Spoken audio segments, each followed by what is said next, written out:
Everyone, good morning, welcome back to my channel. ওই দিন ছিল সপ্তমী আর আমরা গিয়েছিলাম নর্থ কলকাতায়। তো চলো ফটাফট স্নান করে ড্রেসটা পরে রেডি হয়ে নিই। এটাই ছিল সেদিনকার আমার ফাইনাল লুক। কেমন লাগলো তোমরা কমেন্টে কিন্তু জান। আমি হয়ে গেছি ফুল রেডি। চলো তাহলে এবার বেরোনো যাক। বাড়ি থেকে বেরিয়ে টোটো করে সোজা চলে এলাম স্টেশনে। আর এসে দেখি আরেকজন আমার জন্য ওয়েট করছে স্টেশনে। সোজা চলে আসি আমরা হাওড়া, আর সেখান থেকে লঞ্চ করে আমরা যাই আহিরিটলা। সপ্তমীর দিন আর লঞ্চের ক্রেজটা দেখেছো শুধু। ফাইনালি বিধ্বস্ত অবস্থায় আমরা লঞ্চ থেকে নামতে পারলাম।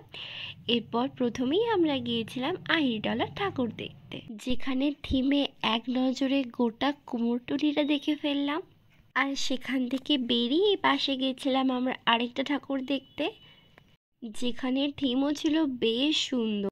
সাস্টেনেবল আইটেম দিয়ে সব প্যান্ডেলটা করেছিল, যেটা আমার ভীষণ ভালো লেগেছে।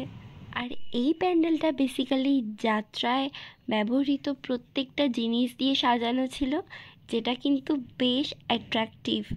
প্যান্ডেলের থেকেও যেটা ভালো লেগেছে সেটা হলো প্রতিমা, পুরোই অন্যরকম। তারপর আমরা সবাই মিলে খেলাম আইসক্রিম। আর এখানে আমি বেশ কয়েকটা ভিডিও আর ফটো তুলেছি। তারপর মেট্রো করে সোজা চলে গেলাম কলেজ স্ট্রিটে। মেট্রো থেকে নেমেই আমরা নিয়ে নিলাম ডাল বড়া, আর তারপর সোজা চলে গেলাম আমরা কলেজ স্কোয়ারে ঠাকুর দেখতে। এই ডেকোরেশন, ঝাড়বাতি আর প্রতিমা পুরোটাই একটা রয়্যাল লুক দিচ্ছিল, যেটা দারুণ লেগেছে। সেখান থেকে আমরা চলে গেলাম লাঞ্চ করতে বাংলা ক্যানভাসে, যেটা আমার পার্সোনালি দারুণ লেগেছে। পুরোটাই হ্যান্ডমেড জিনিস দিয়ে তৈরি, ডেকোরেশন করা একটা ক্যাফে। খাবারের কোয়ালিটি অ্যান্ড প্রাইস দুটোই ছিল পারফেক্ট। আমি তো তোমাদের সাজেস্ট করবো একবার হলেও এখানে যেও। আর এই ছিল আমাদের সেদিনের লাঞ্চের মেনু।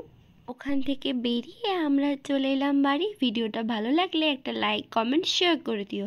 আর সাবস্ক্রাইব করতে ভুলো না কিন্তু। বাই।